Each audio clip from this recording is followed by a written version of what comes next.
Here we are, back together again, friends, for another episode of the Juicebox Podcast.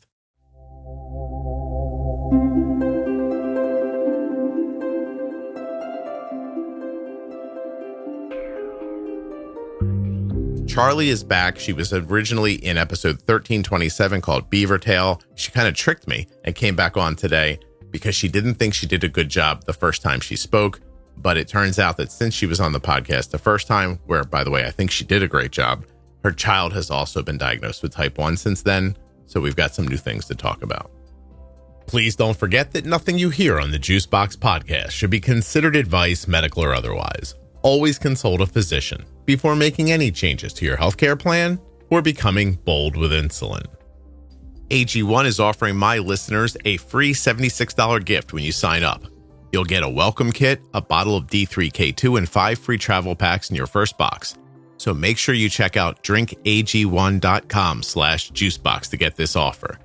Don't forget to save 40% off of your entire order at CozyEarth.com. All you have to do is use the offer code JUICEBOX at checkout. That's JUICEBOX at checkout to save 40% at CozyEarth.com. I'd love it if you would go to t1dexchange.org/juicebox and take the survey. When you complete that survey, your answers are used to move type 1 diabetes research of all kinds. So if you'd like to help with type 1 research, but don't have time to go to a doctor or an investigation, and you want to do something right there from your sofa, this is the way. t1dexchange.org/juicebox. It should not take you more than about 10 minutes. US Med is sponsoring this episode of the Juicebox Podcast, and we've been getting our diabetes supplies from US Med for years. You can as well. usmed.com/juicebox or call 888-721-1514. Use the link or the number, get your free benefits check, and get started today with US Med. Today's podcast is sponsored by the insulin pump that my daughter has been wearing since she was 4 years old. Omnipod. Omnipod.com/juicebox. You too can have the same insulin pump that my daughter has been wearing every day for 16 years. My name is Charlie. I am from Canada, and I am here to talk about the last year of my life. Awesome. But before we begin and find out about the last year of your life, you said that you've been on the podcast before and you thought you were awful. I was just awkward, and I know why. I thought I was through the thick of it, like of my own diagnosis. Right. And which I was doing better than the initial diagnosis, but I was still not doing very well. I was high. I was hungover. I was just so desperate. I was desperate to be the voice that I needed to hear. And I just cramped your style. No. Well, but first that's fine. Wait. What episode? Do you know what I called it? I think you called it Beaver Tails, but I haven't looked. I haven't had time to look and see if it's up yet. But it was in May. Like I went on to like schedule initially, and it was like 6 months in advance. And then I went on 2 weeks later. I'm like, I should schedule. And you must have had a cancellation because there was an opening. It was on my birthday. So I'm like, meant to be. It's definitely called Beaver Tail. Now I'm interested. It says Charlie had gestational diabetes all 3 of her pregnancies and now has type 1. Yeah, well. Wait. And you're saying that in this episode, you were here, but you were looking for something for yourself? What do you mean by that? I was just struggling so much with my diagnosis. I was struggling the fact that it happened. I was struggling to manage my diabetes. I was just struggling. I was mostly lonely. I learned that later. I was so lonely. I'm a LADA, or, I mean, I don't know. I've heard different things about LADA and type 1 as an adult, but I couldn't find anyone that could relate with me. So, well, except for you and your Facebook page and your podcast. So, but even then, lacking a bit of the LADA stories and like the shock of like the adult diagnosis. So I'm like, I'm going to add my story to that. That might help someone else. Well, I bet you it did. So how old were you when you were diagnosed for real, like when you got the type 1 diagnosis? 32. 32, yeah. How young were you when you were pregnant the first time? How old's the oldest kid? He is 5. Okay, then 32, you subtract 5, so you're 27. Yep. Wow, you rolled 3 kids out in 5 years? 3 kids in 3.5 years. What the? Because when the third was born, he was 3.5. Yeah. Jeez. So we did 3 kids in 3.5 years. I know. Like a situation where you're in Canada, it's so cold you can't go outside, something like that. Yeah. I mean, you got to keep warm somehow. I understand. Okay. You had gestational with the first one. They said, oh, don't worry. When you're done being pregnant, it'll go away. Yep. And it did. And it happened again and again. And then. Well, the third one was assumed type 2 or gestational. They didn't know, but ended up being the onset of type 1. Yeah. Interesting. So it was starting before I got pregnant the third time. Right. With lots of lows, like as low as 2.6 after a snack. That was the lowest I ever got. And I wasn't on any medication for diabetes. That was just my body doing that. And then the pregnancy made me high. Throughout that third pregnancy, they had an inkling, like they saw signs that this doesn't seem like gestational. So they tested me for the antibodies the week before the baby was born. And it was high. It was very positive. And did it say very positive on the test? High. You Canadians, you're using the metric system and the very positive system. Yeah, go ahead. Very positive. Well, I've learned later, because I've seen I joined all the Facebook pages, and I've seen some other antibody tests, and they're like fairly high, and I was really high. But they told me that a month after baby was born, and they're like, you're going to be type 1, but we don't know when. Wow. Charlie, I'd like to point out, I think there's really just one Facebook group that the people need to join, but I agree with that now. I didn't know that initially. Take me through that little journey. So you're looking for people who understand your situation. That seemed very important to you, even just by the way you spoke about it just now. And you ran around and joined a bunch of Facebook groups. So what was that experience like? I just searched type 1 diabetes initially. And then I was searching for LADA because I joined these type 1 pages, and everything was like, oh, like, how do you get your kid to eat after you dose? And I'm like, that's not my problem. I know what I'm eating. And I'd scroll on, and all these pages were about kids. Yeah. And like, I mean, I don't want to sound cold. I felt for them, but I'm like, that's not my problem. I need help managing this and 3 kids. Like, almost frustrating that you got close to the information, but then, you know what I mean? Like, you're like, oh, I found people with type 1 diabetes talking about type 1 diabetes. Oh, this isn't their issue's not my issue. Yeah, it wasn't my problem. Right. But I haven't told you yet. Okay, let me give you like the key points of my last year, and then you can take it from there. So October, I started insulin. April, I started pumping with Tandem. June, our 3-year-old was diagnosed with diabetes. Then July, our 3-year-old started pumping. And then a month ago, I got us both looping. No kidding. So it's been a year. Look at you. That's for people who think that Canadians don't go to school. Look at that. Hey, I did not go to school. Wait, what diabetes. Charlie, I'm trying to make a joke here. What are you telling me? Wait, you graduated from high school? High school, yeah. That's fine. That's school. Yeah. And then I ran away and joined the world's largest circus. That's what I did. Did we talk about that in Beavertail? No, we did not. Well, let's do that for a half a second. Wait, what did you ran away after high school and did what? My daughter is 20 years old. I can't even believe it. She was diagnosed with type 1 diabetes when she was 2, and she put her first insulin pump on when she was 4. That insulin pump was an Omnipod, and it's been an Omnipod every day since then. That's 16 straight years of wearing Omnipod. It's been a friend to us, and I believe it could be a friend to you. Omnipod.com/juicebox. Whether you get the Omnipod DASH or the automation that's available with the Omnipod 5, you are going to enjoy tubeless insulin pumping. You're going to be able to jump into a shower or a pool or a bathtub without taking off your pump. That's right. You will not have to disconnect to bathe with an Omnipod. You also won't have to disconnect to play a sport or to do anything where a regular tube pump has to come off. Arden has been wearing an Omnipod for 16 years. She knows other people that wear different pumps, and she has never once asked the question, should I be trying a different pump? Never once. Omnipod.com/juicebox. Get a pump that you'll be happy with forever.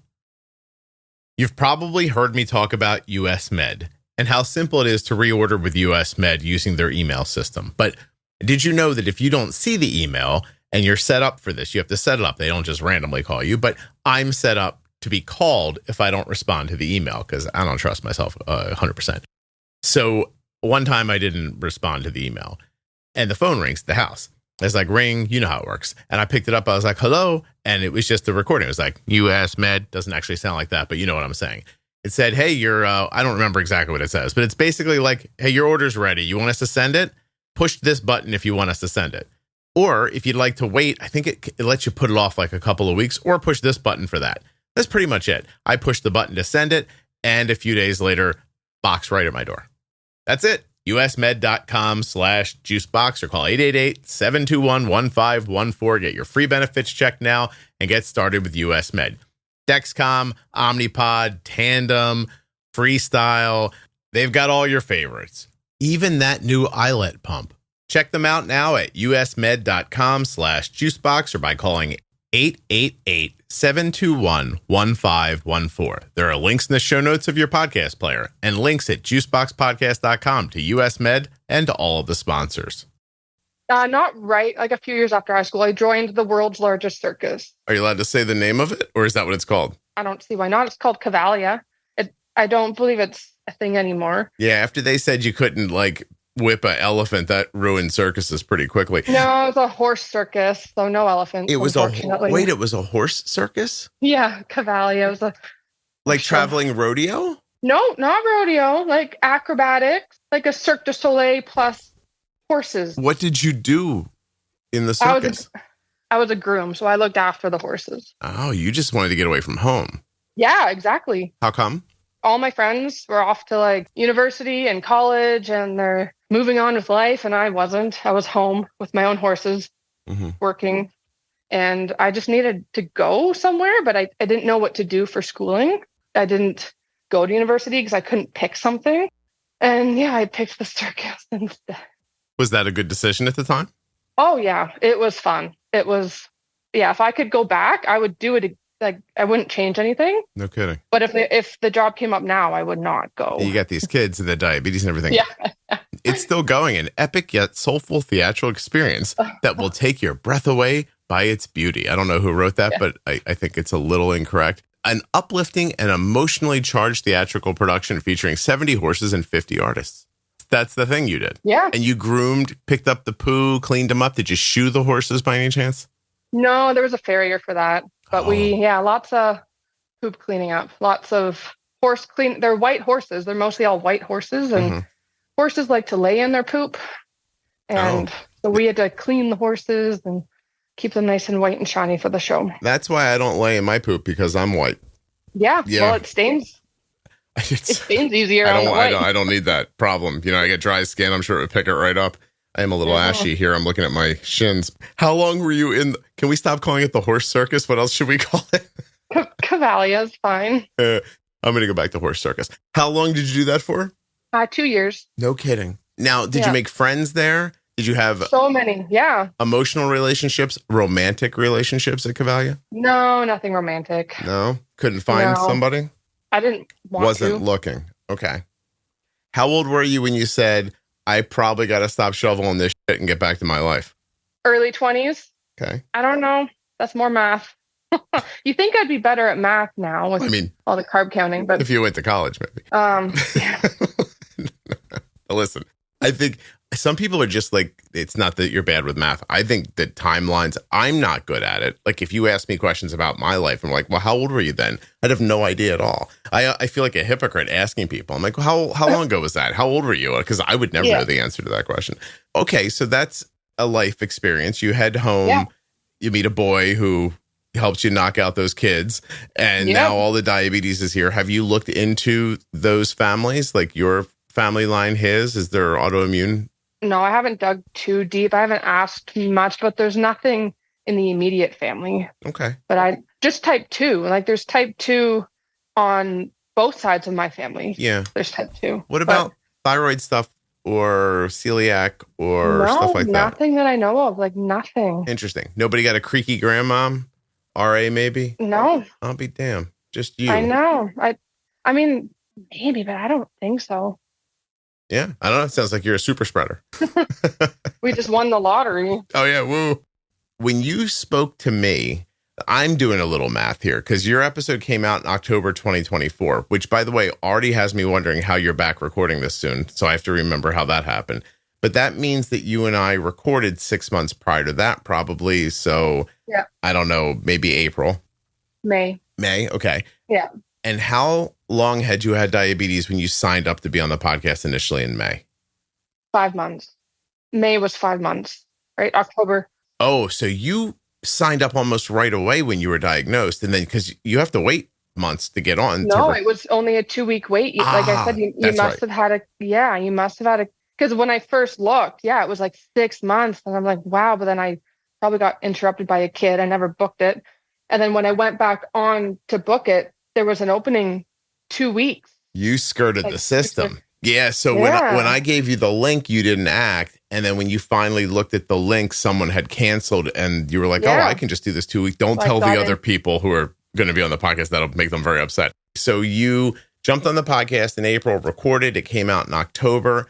It's now really just 2 months after your episode came out. So about 8 months after you recorded. How did you get back on the podcast? Did you just like sneak in with the link again, or did you email me? Oh, I used the link. I didn't ask you to come back on. You just decided to come back on? Is that okay? I mean, no, but I'm delighted by it. This has never happened before. Charlie, really? Yes, this has never happened before. No way. Yeah. I was just like, after we recorded, I'm like, I have more to say. So I'm like, and I'll have even more to say 6 months later. So I just immediately, like, I hung up from you and clicked the link and booked again. No one else listened to what she just said. Just keep going forward and imagine that can't happen. But meant to be, because when I booked it, our daughter wasn't diabetic, and now she is. I have that. Yeah. Okay. Wow. Well. So let's go back to that moment, right? You got done recording, enjoyed it, but thought, what? I didn't do a good job. I didn't say everything. Tell me how you felt. I just thought, I thought about it. It wasn't immediately. It was that night. I'm like, because I was thinking about it the rest of that day, and I'm like, I just wasn't good. I was a tight ass. I was so focused on my notes. I couldn't keep my train of thought like on the tracks, and it didn't feel right. Okay. So I booked again. Charlie, I'm going to tell you something, and this is a public service announcement to the people who have been on the podcast. Everyone feels that way. Yeah, but I know it wasn't me. Like, I just didn't let you do your thing. I didn't let the conversation roll. I was just, so I'm like, I'm going to book again. Did you steamroll me? I don't know. I just felt like it was. I mean, that feels unlikely, doesn't it? No, I don't think I wasn't rude. I was just, I don't know. Well, didn't like it. So I'm like, I'll try again. All right. Well, listen, you've got about 45 minutes to fix this up of yours. So let's get going. All right. Also, please, no one else do this. Please don't do this. I had no idea. No, it's okay. I thought you had sent me a link from your website, because you sent me a link and I'm like, oh man, I should have just looked on his website. You can't sign up through the website. Like, you have to get a link from me. That's so basically. No way. Yeah. I don't know. No one's ever thought to go back and click on it again, I guess. Or no one else felt like they messed up and had to try again. No, everyone. No, Charlie, listen, most of the time when I get done and we stop the recording, the first thing people do is apologize. And I'm always stunned by that. I'm like, what did I not just hear? Like, we just had a great conversation. Like, what are you talking? They're like, no, I didn't. It's not me. I wasn't. I just think that it's not a normal thing for people to be doing. And you can second guess yourself to death. What I would tell you is that if you found the podcast valuable and it's helped you, it's built by a bunch of people who all thought they didn't do a good job on the podcast. So that in turn must not be true. Yeah, that's interesting. And that's good to know. And absolutely, I benefited from the podcast. Your podcast is what gave me my life back. Oh. Like, truly, I'm not kidding when I say I was struggling with this. And then I found the podcast and life became pretty much normal again. Well, I'm glad to hear that. And this is definitely a way for you to like make me feel better so that I won't think about the other thing anymore. But that's okay. Seriously, let's move forward. So you booked the podcast because you felt like you didn't do a good job, and you've been waiting how long since? How are you back on the schedule again? I booked in May. Oh, okay. May, June, July, August, September. Okay, that makes sense. Okay. So Yeah, I booked in May. you've been waiting 6 months. What do you want to say? I don't know. I made it through. You made it through. Through this year. Like, I just felt like I kept getting these curveballs. And like with my daughter being diagnosed, she was diagnosed 8 months after I was diagnosed. Like, I was still learning. Like, everything I've heard from other people, it takes a year or two to really understand your own diabetes. And I was only 8 months in and then 2 months into pumping. So like, I was still learning my pump. And then I've got this diabetic 3-year-old now, plus 2 other kids. It was just like, I just couldn't believe it. Like, one more thing. So you're stunned. There's another thing to do. You're still learning about yourself. Yeah. Have you even come to grips yet with the fact that you have diabetes? Yeah. Her diagnosis helped me. It helped me. It gave my diagnosis purpose, because then she's just like mommy. Yeah. And it has helped her so much. Like, I read these stories of kids struggling. They're the only one in the family. And like, she has had a really easy diagnosis. I caught it early too. Mm-hmm. So no DKA, she wasn't admitted to the hospital. And then, she's just like mommy. So you feel like that the two of you have this in common makes that easier for her. But are you also saying that having to care for her is causing you to focus on yourself as well? Not so much focus on myself. I've been trying really hard from the start to manage this well. I always took it seriously and wanted to have perfect numbers. Mm-hmm. But her diagnosis made it easier to accept. Because when I was diagnosed, I just kept thinking, like, why?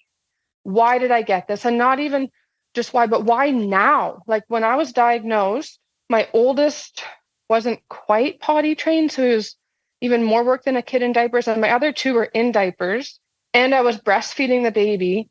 And I had 2 kids for before and after care. They get dropped off in the morning, get on the bus here, and then get off the bus here. So I had 5 kids. You're like, I don't have time to have diabetes. And I'm high as can be. I don't understand why I'm high, or I have this sugar hangover because I've been high forever, or I was high all night, or I got too low. Like, I was on this roller coaster for months. Yeah. And it was your podcast that got me off the roller coaster.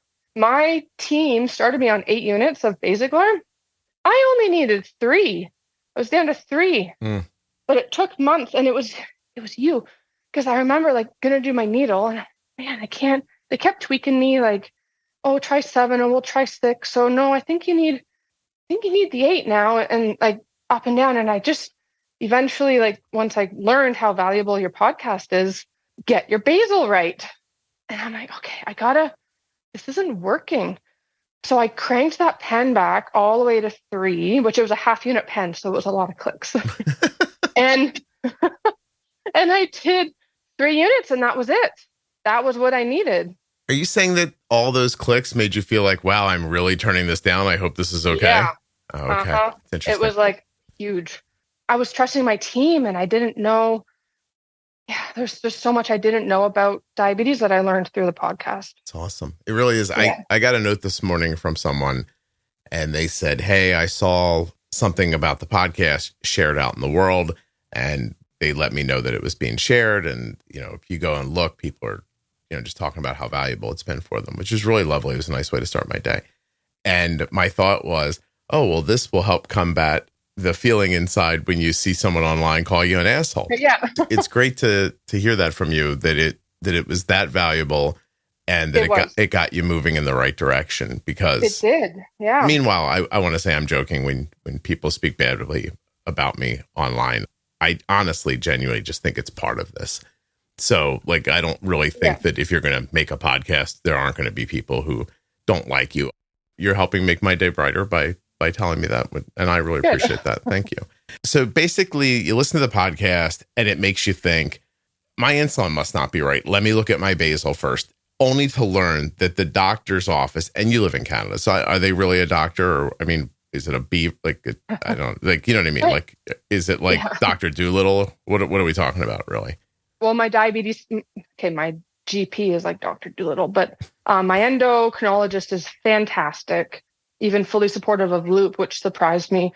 At the time, I was bouncing between 3 endos and different nurses. Like every time I booked an appointment, like every 3 months was a different dietitian, different nurse, different endo. So you didn't feel like you had any continuity of conversation. Yeah. Like on one hand, it's like, okay, I wish you didn't have to review my file in this much detail every time. But on the other hand, now I'm getting 3 different opinions. In the end, the opinion that wins has you at more than twice the amount of basal insulin that you actually needed. Yeah. Yeah. And then in the end, it was my opinion. Yeah. That was the best opinion. The valuable one. Exactly. So you were being over basaled, getting low, eating a bunch, getting high, coming down, and that was just happening over and over again. It was awful. And I didn't know about basal is it keeps you stable, because my experience with the pregnancies, long acting is for your fasting number. That was it. I didn't know about the stability. That never came up with my pregnancies. So I'd wake up high a few nights and go, oh, it's my basal, and I'd increase it. I wouldn't look back and be like, oh, maybe I messed up dinner. I see. So back when you were gestational, you were taking just basal insulin? No, I was on meal. You were on mealtime too. Fasting, yeah. But once you were diagnosed, it did not occur to you that maybe what happened prior is what's impacting me now. Yeah. So what they told me was, like they always say with pregnancy, it affects your hormones and it can make it hard to manage your sugars. So I just assumed, hey, I'm diabetic, but I'm not pregnant. This is going to be steady and stable and easy, like easier than gestational. And I was wrong. Like so wrong. Yeah. But I just didn't know. I thought it was all my mistake. I didn't know all the variables. They didn't even explain honeymoon to me properly. Okay. They just told me like over time your pancreas will produce less insulin. So I assumed it would be this nice, steady, consistent drop over time. And then now looking back, I can see I was honeymooning, but I'm counting my carbs better. And I'm like looking at everything else, thinking I made a mistake. Yeah. I didn't know.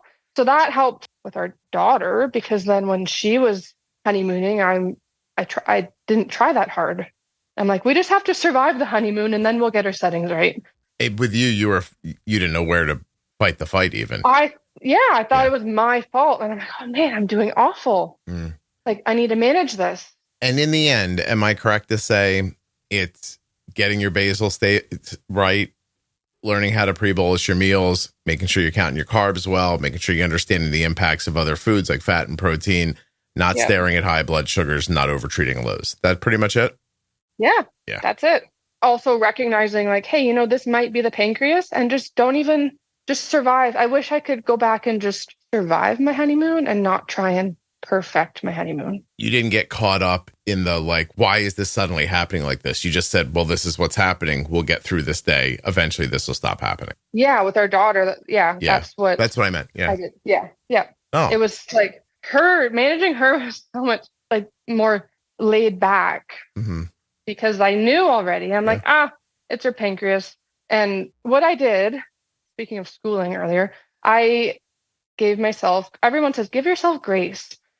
I decided, because I had heard from many diabetics, it takes 1 to 2 years to really get the hang of it. I've told myself 4 years, because that's like a university degree or like a schooling degree. I take your point. In 4 years, I will either know why this happened or it won't even be happening anymore. So when something happened, I'm just like, I've got 3 years left to figure this out. But that's not what they call true. Because a lot of people get to the end of the amount of time they set for themselves and still not be there. But you figured, but that's not really what you did, though. You went and found the podcast and you learned quickly.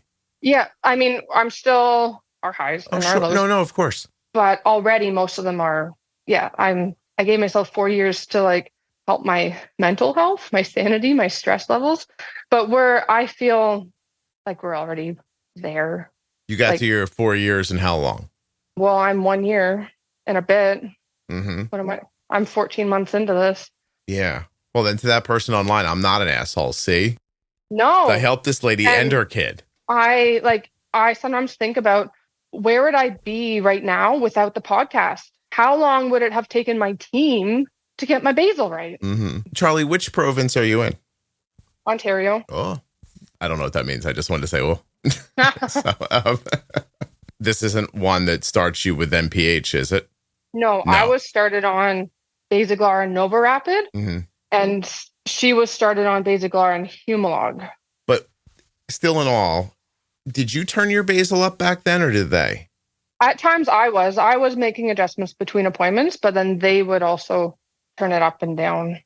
Were you honeymooning in that situation? I think so. Yeah. But then, like I said, I didn't know. You didn't understand the honeymoon well enough. I didn't understand the honeymoon, so I couldn't even consider it because I didn't know that's what it could be. So by the time you get through your honeymoon period, you and they have moved your basal all over the place countless times, and you're, like you said, roller coastering up and down all the time. That could have been your launch. You know, once the honeymoon was over, your settings could have been so far whacked. Like, I don't know where you would have ended up or how long it would have taken you to get back from it. Yeah. I hear so many stories of, you know, sometimes you get a great endo, nurse practitioner, etc., and they help you get through it very quickly. And sometimes you don't, but such a crapshoot. Like, are you going to get lucky and get that doctor and then live a reasonable life the way you are now? Or are you going to get unlucky and just chase this dragon until you throw yourself off an iceberg? Yeah. I think I got lucky with my endo now. I don't bounce around endos anymore. I have found a good one. And he is good. And I didn't know that until just a few weeks ago when I had an appointment and I had talked to him about loop. I was on Tandem T-Slim and I'd said, look, I had started looking into loop more when Sydney was diagnosed. Her team had suggested Omnipod for tubeless. And I was like, yeah, but I know the value of an algorithm. I want that for her too. And her team had said that what they see in kids this age is algorithms just put them on roller coasters. And my first thought was, well, that's a settings problem. Right. I just kind of agreed with them because I wanted to fast track my pump for her, or her pump. I knew they had to trust me in order to get that done. I was like, okay, yeah, we'll do Omnipod. And that's when I started looking into loop way more. So you smiled and waved them into giving you an Omnipod so you could put her on loop? Pretty much. Oh, good and show. Then also my endo he even went into my loop settings and he's like, no, you should do this, you should do that. And I said, look, I'm surprised you touched my loop. Like, I've heard doctors don't do that. He's like, nah, that's a misnomer. He's like, you're going to do great. Loop is great. And you're going to be teaching us stuff soon. And that's when I learned, okay, I have a great endo. But her team, I don't know yet. I don't know. Don't worry. Well, give him a chance. Yeah. So her team was kind of against the algorithm. And I'm like, yeah, that makes sense. Blah, blah, blah. And I kept doing my loop reading. Yeah. And everything I was reading was saying with kids on such little amounts of insulin that she was on, her basal before pumping was half a unit of Basaglar, sometimes eyeballing a quarter unit. And on Omnipod DASH, it was 0.05 every other hour. So all my reading on these Facebook pages, your Facebook page, was diluted. You need more basal for loop to work. I emailed her team and I said, like, hey, I'm still doing my loop reading. I hear diluted will make it better. What do you think? And they called me and they said that there's actually a shortage on the diluent. Parents whose babies, like 9-month-old babies, need this, truly need it, are buying it off the black market. And also it's off-label to use diluted in a pump. So the doctor's not comfortable with it. And I said, okay, yep, that's not an option then, that's fine. But a month goes by and I'm like, I haven't seen any complaints about this shortage of diluent on all these Facebook pages. So I posted and I'm like, hey, in my Canadian Facebook pages, the local ones, is there a shortage on diluent? And nobody said yes. Like, everybody's like, no, we all have our diluent. What do you think happened then? What do you think that answer really meant from them? They just didn't want to do it because it's off label. I even called Lily and asked, is there a shortage on your diluent? And they said, no, there's no shortage. And they told me how to get it from the pharmacy and I got it. So now she's looping with diluted and her team doesn't know yet. And you took care of that all by yourself? I did. You're an awesome mom, aren't you? Well, it was your podcast. Well, yeah, I mean, I'm awesome, but if I keep saying that, people are going to get annoyed with me. So you're an awesome mom. Take credit. Shh. Well, I was chatting with Adam from Adam's Song. He reached out on your page and said, hey, feel free to message me. So I was private messaging with him, and he was helping me convert her settings and just helping to set me up for success with putting her on diluted. Oh, that's awesome too. It was awesome. There's a few things that I would have figured out myself. They would have been speed bumps, but he helped. He just tweaked it and they weren't even a problem. You know, I daydream sometimes about moving the Facebook group into a private group. Like there are third-party companies that basically make Facebook pages, but it's not in Facebook. And they have more options. And one of those options is like people can set chats up and talk to each other right there. And and I so dream of like not even like most people set those up to charge people to be members of them. My dream is to just pay for it and let everybody just be in there for free. But I don't know how to get people to leave Facebook to go use this thing. And I get scared that it'll like split the group up. But I know it would be a better experience. It would be nice if Facebook would just add some of these features, but nevertheless. And then you wouldn't be stuck with their algorithm posts you see. You would just see them all. Oh, okay. Yeah, which would be really wonderful. But I can't figure out how to get that accomplished. And I don't know that it would work. Yeah. But it's so cool that you found that person and that you guys, struck up a little bit of a friendship there and took care of things. Yeah. And we're still I've touched base with him, the network, man. It's been incredible. It gets around the problem that you outlined. And you basically just told a story about trying to get diluted insulin that I told about trying to get an Omnipod when Arden was 4, right? Like somebody, I'm making air quotes, but in a position of power, decided that wasn't a thing they wanted me doing. And then they gave me a bunch of excuses about why it wouldn't work. Right now, I don't know, 16 years later, Arden's been wearing an Omnipod for 16 years. But back when Arden was 4 and I was looking for a pump, my wife and I were out looking for a pump, Omnipod was very new at that point. And they were like, you don't want that. And they gave me a bunch of reasons why I didn't want it. And, you basically just got the same thing. Oh, there's a shortage of that. Oh, it's not okay to use in a pump. Oh, this, oh, that. What they really mean is, we don't want to be involved in this.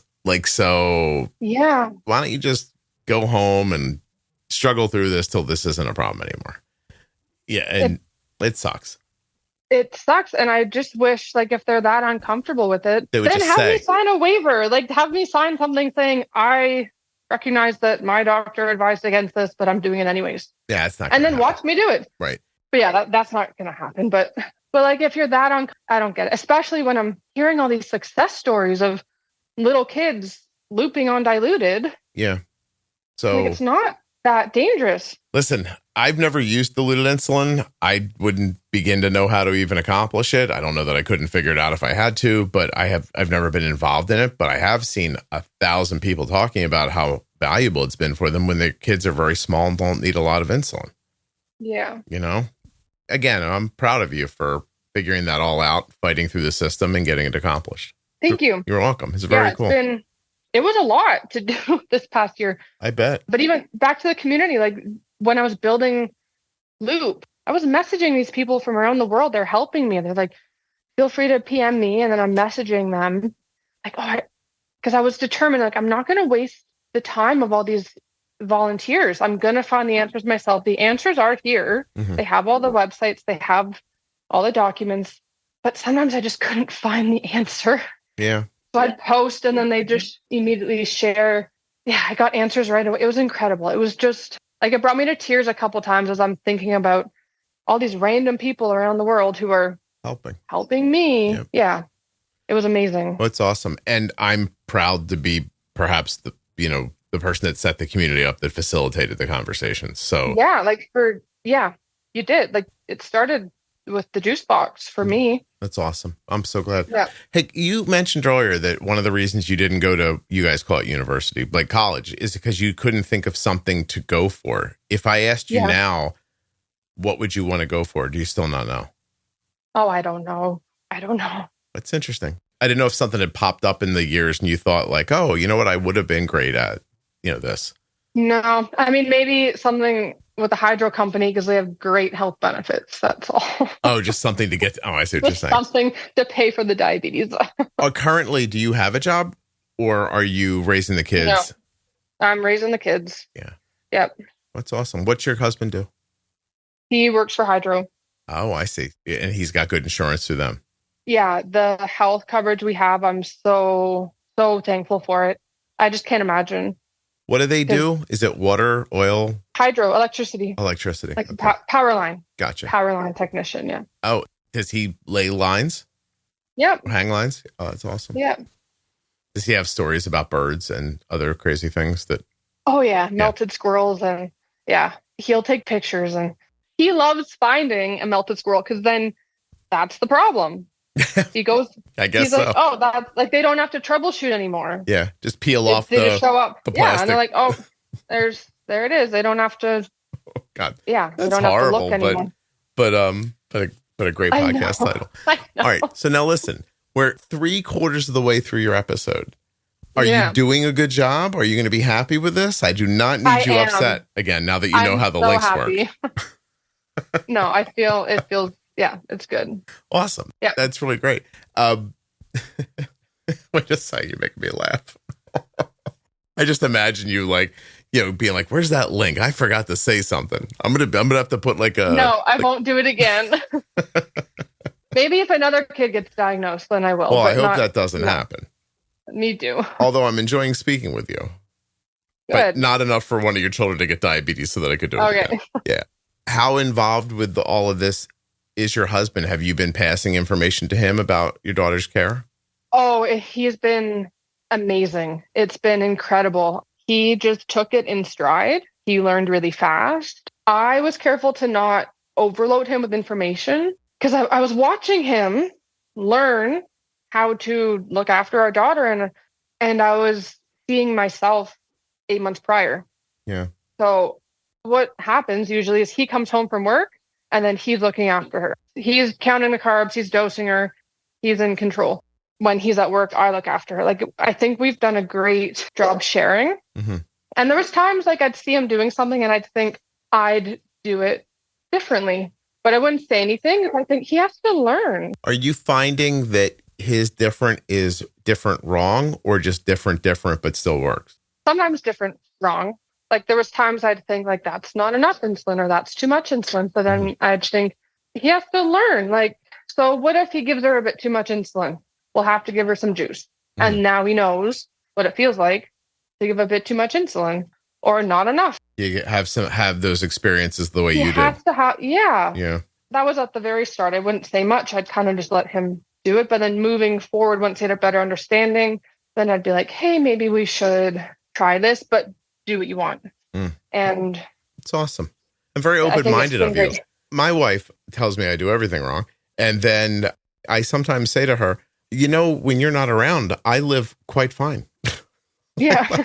I've made a number of decisions over the years that have gone well. Has anyone noticed? No? Okay. But that's maybe a different generation. Who knows? She's a lovely girl. That's the first thing I want to say. And if she hears this, I'm just kidding. You've never done that. Every day. Charlie, what? What are the impacts on the other kids from you having type 1 and then from your daughter being diagnosed? Well, the baby, she's not even 2 yet. So she's... Doesn't know. She's fluid. But our oldest, I'd say he felt Sydney's diagnosis a bit because of all the extra attention. I'm sorry. The baby just came upstairs and she's playing with a loud toy. So the baby can get up the steps? Yeah, she came upstairs with a loud toy and I'm walking away from her. Just push her down the steps. No, just push her. The fall will stop her from coming back. She won't try it twice, I don't think. No, you're fine. What's the loud toy? The rolly thing. She's walking with this clickety rolly thing. Oh, I used to love that when I was a kid. Yeah, she loves it too, which is fine. Does it do the uneven wheels thing where it kind of looks like it goes up and down a little bit? No, it's a different one. Oh, even wheels, but there's wood in it that clicks around. Yeah. Oh, that's lovely. Joey is our oldest. He was jealous of the diabetes and he's said it a few times. He's like, I wish I had diabetes, so I got a prize because we got Sydney a prize bin for her needles. Mm-hmm. within the first week. And you should have stuck him with a couple of needles and said, "Hey, does this feel worth it?" Yeah. No, like, just kidding. By the way, him. wait, just real quick for the people who think I'm an asshole. I'm just kidding. So you shouldn't just stab people with needles. But did you do something to try to offset that, to help him? He got a lot of more one-on-one time. Like we'd point out like, hey, like let's go outside and ride your bike. So he learned to ride a bike with no training wheels the 2 weeks after her diagnosis. Because we spent that much time with him one-on-one. You saw that quickly and you reacted to it. You know, can I say something? Yeah. Charlie, maybe you found your job just fine. You know what I mean? I know. Yeah. Yeah. Like everybody doesn't have to run off to college and do a thing to have a great life and be super valuable and complete inside. Yeah. Like I'm happy. I just wish I could make a bit of money at home. That's all. Yeah. Well, you got to get those kids to pay you for the work you're putting into. I know. Mm-hmm. Yeah, right. That's all. If you figure that out, I think you've got a winning combination right there. Yeah. Yeah. If only. Can you send them out in the street to sell pencils or panhandle or something like that? What if they held a sign that said, "My mom works really hard and I don't pay her anything"? I don't think that would work. No. No. I don't think so. The cardboard would freeze and get wet probably, and then nobody'd be able to read the sign. It would freeze. Yeah. Ontario, right? Oh. Yep. Sounds cold. They just had a snow day yesterday. Well, of course. What happened? And Friday. Tell people how many feet of snow fell yesterday. Well, it was just freezing rain yesterday. Oh. But we got like 2 feet on Friday. So I had all 3 kids home 4 days in a row. God bless you. The snow. It's very upsetting to me when I hear about it. Yeah, I don't like it. My son enjoys downhill snowy things. Every time I see him, he's having such a good time, like pictures, videos, or whatever. But all I can think is, isn't it cold? And he tells me it's not. It is. But he says it's not. He's like, once you get up there and you start doing it, he's like, you don't get cold. And I'm like, I don't know. It seems like it would be really cold. I don't know. I probably just grew up with parents who didn't like to be in the snow. Although it occurs to my wife and I recently, my wife enjoyed the snow. I did not. So when the kids were little and she'd be like, take the kids out in the snow, I'd be like, I don't know. Like they didn't really grow up being out in snow. Oh, okay. My son took to it really quickly. The kids don't get cold because they don't stop running and shoveling. Yeah. Yeah. Right. You're making a point. Busy. Maybe I should have went out. Oh, it's too late now. My life has passed me by. Now I'm too old to go out in the cold. And by the way, if I'm being honest, now that I've lost weight, I do get cold faster. Really? I'm like an old lady. I'm like, is it chilly in here? My husband says that when he shaves his beard off. He's like, it's cold out now. Yeah, no kidding, right? Sometimes I go outside. I'm like, my God, it's cold. Like I bought a jacket. I've never really owned a jacket as an adult, but I bought a jacket. I was like, I got to have something to put on when I go outside. So anyway, these are just my problems, not yours. I don't want to take up your time. What have we not talked about that we need to? I guess her diagnosis, I caught it early. Yeah. Her hair fell out was the first sign. Oh. Her hair fell out. Looking back, her hair was falling out over 2 weeks. Mm-hmm. But in the moment, you don't think your 3-year-old's losing their hair. No, sure. So initially it was like, you pull out a hair tie and it's like, oh, I'm sorry, sweetie. Like I must have pulled pretty hard because a lot of hair came out. And then you brush her hair and it's like, oh, I guess I haven't brushed her hair in a while because a lot of hair is coming out. And after 2 weeks, it's like, no, her hair's thinning. Now it wasn't clumping. It wasn't coming out in clumps, but it was thinning, like to the point that she looked like an old lady. Like it was really, really thin. So then my first thought was she has diabetes because hair loss can be from stress and high sugars stress the body.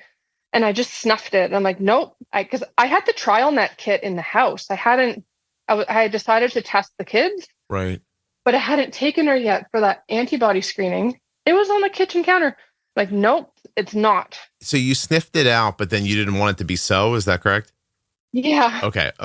I just, in the back of my mind was this voice of like, diabetes. And like, no, it's so unlikely that she'll be diagnosed. So I made a doctor's appointment for the hair loss, which took another week. They said it was probably from a fever a few months prior, that it's actually quite common for kids to lose hair after a fever. We've had many fevers and they've never lost any hair or a vitamin deficiency. Yeah. So she ordered blood work and I did say, I'm like, by the way, I have diabetes.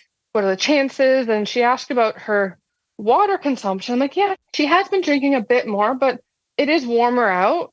we've been outside more. Like I could kind of justify the water at that point. Mm-hmm. So she's like, oh, we'll throw on sugars just in case. But then it took a week to get the blood work done. And by then her water consumption had gone up a lot. And I had to poke her. So I couldn't go to sleep. I thought I just got to test her blood. And I'd done it before, twice, months before, for some other reason. I thought she had diabetes. And I'm like, I'll test her blood. She'll be in the 5s and I'll just go to sleep. Mm-hmm. I tested her and it said 21.9. Mm-hmm. And my first thought was, oh, I'm holding the meter upside down. That has to be 12. But 12 still not. Still would have been bad, okay. yeah. Still not okay. But like 21. So I flipped the meter upside down and I'm like, that's not right either. So then I flipped it back upright and I'm like, it's 21.9. Mm. And then it hitting me like, this is diabetes. I told my husband, I said, look, I just tested her and now I'm crying. I ugly cried. I've never cried that hard in my life. I had this little voice in the back of my head that was like, she's fine. She's going to be fine. You already know what to do. But then I had all these emotions. Yeah, sure. And all these posts that I told you I just scrolled on by. Not my problem, not my problem. All I could think was, now this is my problem too. Not just me, but a kid. So I cried and I let it out. And then when it was out, I checked her ketones and they were okay. So then I decided, okay, we'll just take her tomorrow. Because I'm thinking, do I have to go to the hospital now? Like I never went into DKA. I don't know. I don't have that experience. So, Sure. But I did have the ketone meter for myself and her ketones were okay. So I thought, okay, one more night is fine. Not that I slept. I stayed up till 2 a.m. searching Google for any other reason she could have high blood sugars. And obviously there was nothing. Yeah. And then, the next day I took her to the doctor and that's when we got the lab work. Her blood sugar in the lab was 32 and her A1C was 9.9. Wow. Yeah. That's it's well done figuring out just from the hair thing and then getting through the process pretty quickly. I think you did a good job figuring it out. Yeah. Yeah. I think so too, but thank you. It's nice to hear it. No, of course. You took me back to standing in a hotel room in Georgia with my son while he was playing baseball when I got the phone call from Kelly that Arden had thyroid issues. And I was so upset that another thing happened. Yeah. I think because my son was there, I didn't scream out loud, but I remember screaming in my mind. Yeah. Yeah. So I found that very upsetting, actually. I don't know why. I mean, the diabetes was incredibly upsetting. Don't get me wrong. But like the idea of like another thing felt unfair. And, then you realize it's unrealistic to feel like only one bad thing is going to happen to you in your life. Nevertheless, like I know what you're talking about. So yeah. I appreciate you sharing that. Jeez, way to bum us all out at the end, Charlie. I know, right? I don't know what to say now. Yeah, I mean, you ruined the whole thing. Let's go back to how do the squirrels melt? Exactly. They just are they like plastic? Like, or like when a candle melts on it, like when when you burn a candle and it like drips on the table, is it more like that? Do you peel it up in a big sheet? Bit like that. It's pretty goopy looking from the pictures. I've never seen one, like he doesn't bring them home. Well, I've never what's seen wrong them with in him? real life. But yeah, the pictures, there's like goop and maybe some bones. Goop and bones. Yeah, it's weird. Well, that's much more upbeat than the thing about the kid getting diabetes. That's awesome. Thank you. I know. And by the way, a goopy, bony squirrel, not an upbeat thing. For those of you who think that I'm not kind to animals. By the way, for anybody who might think I'm not kind to animals, I'm looking behind me here and there's a fucking rainforest of like reptiles living in this room that somehow started with me going like, I'm going to get a chameleon and ending with me going, I have too many chameleons. So I haven't followed the podcast enough to like know a lot about you because all I've done is listen to the episodes that will help me. Oh, you do you're a very management focused listener. Well, right now I've had to. Like when she was diagnosed, I thought I'm going to listen to this podcast start to finish. And I got 2 episodes in and I'm like, I can't do this. I better go get the stuff I really need. No, not even that. Oh, tell me. Well, I needed a break from diabetes. I'm like, I'm already still learning, very much learning me and my new pump. Now I have this 3-year-old. So now on my downtime, I'm going to listen about diet. No, I am living it. I'm not going to listen to it anymore. I had to turn it off. I had to take a break. I understand. I had to. Like, I had to go back to my true crime podcast while I did the dishes. Yeah, no, I completely understand it. I also just got a note from a lady last night who said the same thing. She's like, it's too much diabetes for me. I can't. And then, but eventually a lot of people cycle through that and then come back and do what you did and start listening later. I know I will in time, but I'm not going to binge it like I binged the series to help me learn about diabetes. Yeah. So I know one day I will get through them all for sure. At your leisure. They're there for you when you need them, if you want them. Yeah. Yeah, absolutely. Yeah. Well, I really appreciate this. I can't thank you enough for taking advantage of the system and coming back on and retelling more of your story. I'm so scared for all the people right now who are like, I didn't do a good job. I still have that link somewhere. Oh my goodness. I can't believe. Please email me first and ask so we can get it all worked out. Yeah. You're going to change your system now, aren't you? A one-time use link or something. I mean, I've been thinking about it for about an hour now. I'm like, I wonder if the system like makes these, like maybe I can make links that expire. That would be a good idea. Yeah. I'll book one now before you do that. No. You. No. It's so funny. Like when you said you were like a returning guest and you're like, and I was on Beavertail and then I went and I looked, I was like, that just came out. I'm like, I don't do things this way. I was like, well, how is this possibly happening? But now you described it very fully. I understand what happened. So there's a flaw in the system. Same flaw that lets those squirrels get to the electricity, I guess. Yeah, really. Well, you Canadians, you're just normal people like everybody else, right? Yeah, I mean, we apologize a lot, I believe. We don't say sorry 5 times a day. We risk losing our citizenship. I love that you said sorry. Thank you for... I know you don't know that you just said sorry. You think you said sorry, but I really appreciate that you did it. Oh, like with an accent? It's one of my favorite like Canadian words, accenty situations, like sorry. Sorry. Yeah, it's my favorite. It might be my favorite one, actually.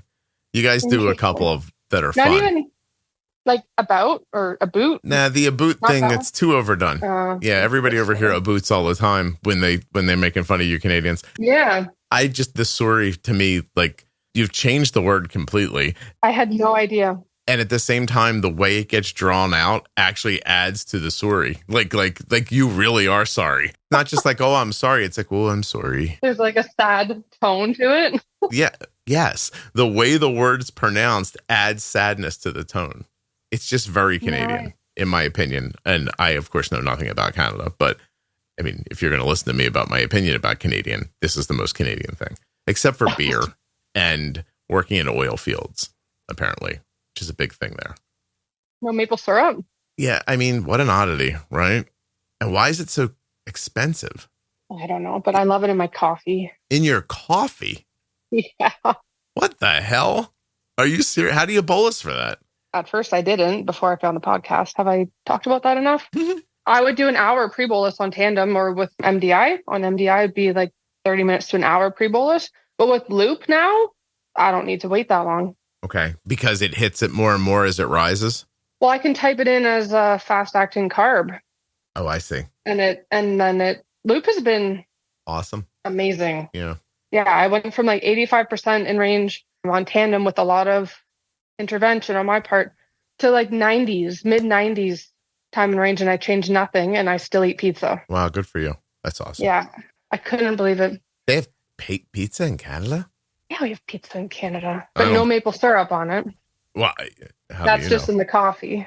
Canadian pizza is the most popular pizza in Canada. It's typically made with tomato sauce, mozzarella cheese, mushrooms, and bacon.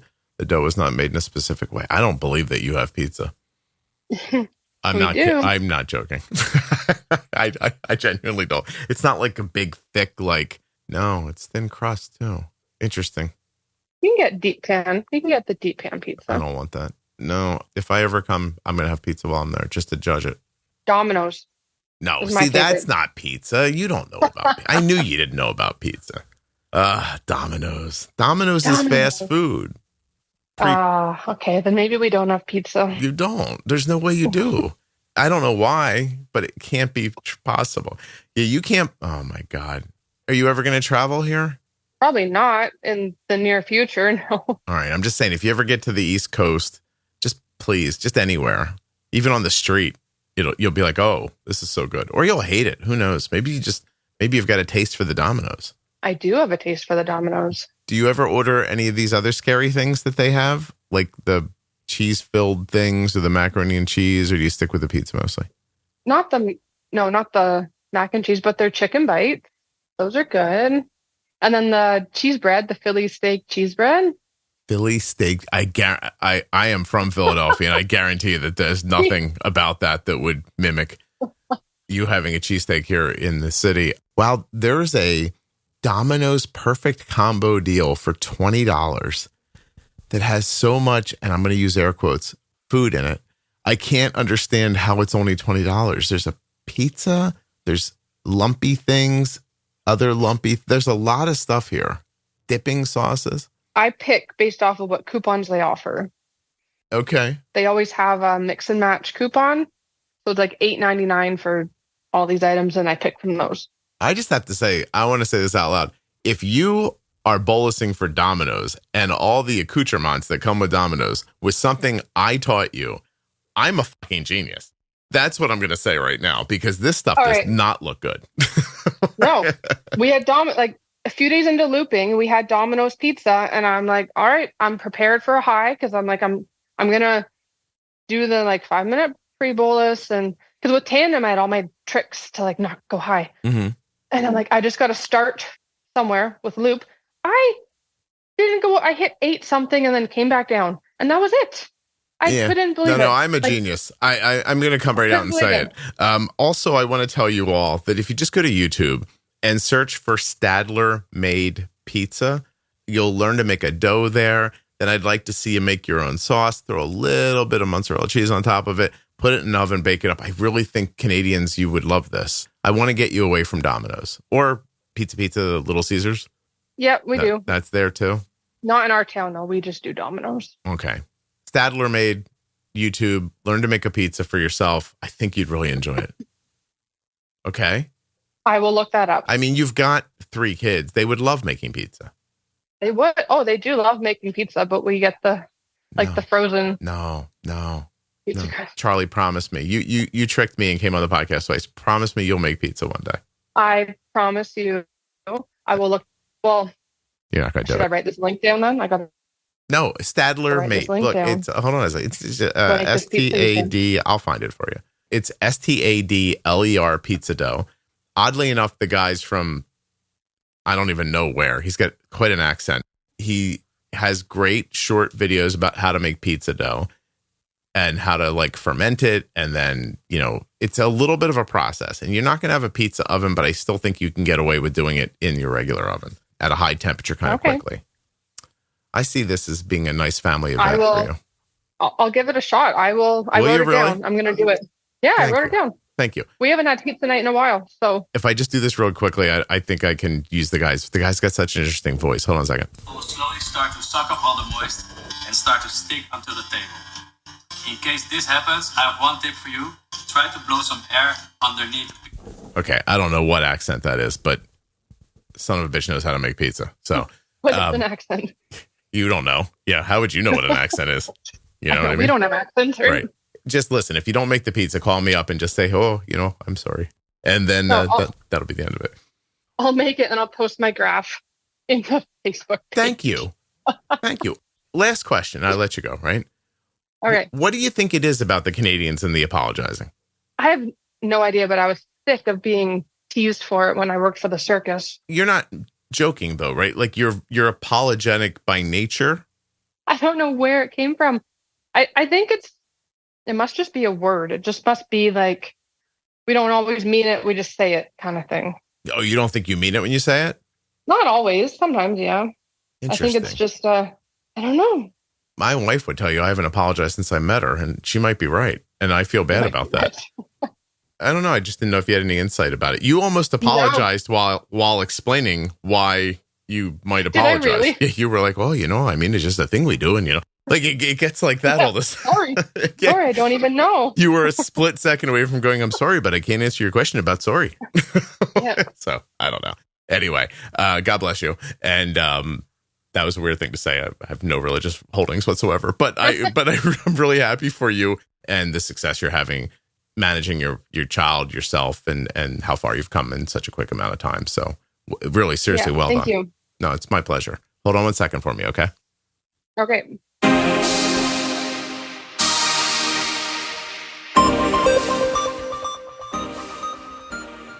Arden has been getting her diabetes supplies from US Med for 3 years. You can as well. usmed.com/juicebox or call 888-721-1514. My thanks to US Med for sponsoring this episode and for being longtime sponsors of the Juicebox Podcast. There are links in the show notes and links at juiceboxpodcast.com to US Med and all of the sponsors. A huge thanks to Omnipod. Not just my longest sponsor, but my first one. Omnipod.com/juicebox. If you love the podcast and you love tubeless insulin pumps, this link is for you. Omnipod.com/juicebox. I can't thank you enough for listening. Please make sure you're subscribed or following in your audio app. I'll be back tomorrow with another episode of the Juicebox Podcast. If you or a loved one was just diagnosed with type 1 diabetes and you're looking for some fresh perspective, the Bold Beginnings series from the Juicebox Podcast is a terrific place to start. That series is with myself and Jenny Smith. Jenny is a CDCES, a registered dietitian, and a type 1 for over 35 years. And in the Bold Beginnings series, Jenny and I are going to answer the questions that most people have after a type 1 diabetes diagnosis. The series begins at episode 698 in your podcast player, or you can go to juiceboxpodcast.com and click on Bold Beginnings in the menu. Hey, what's up, everybody? If you've noticed that the podcast sounds better and you're thinking like, how does that happen? What you're hearing is Rob at Wrong Way Recording doing his magic to these files. So if you want him to do his magic to you, wrongwayrecording.com. You got a podcast? You want somebody to edit it? You want Rob.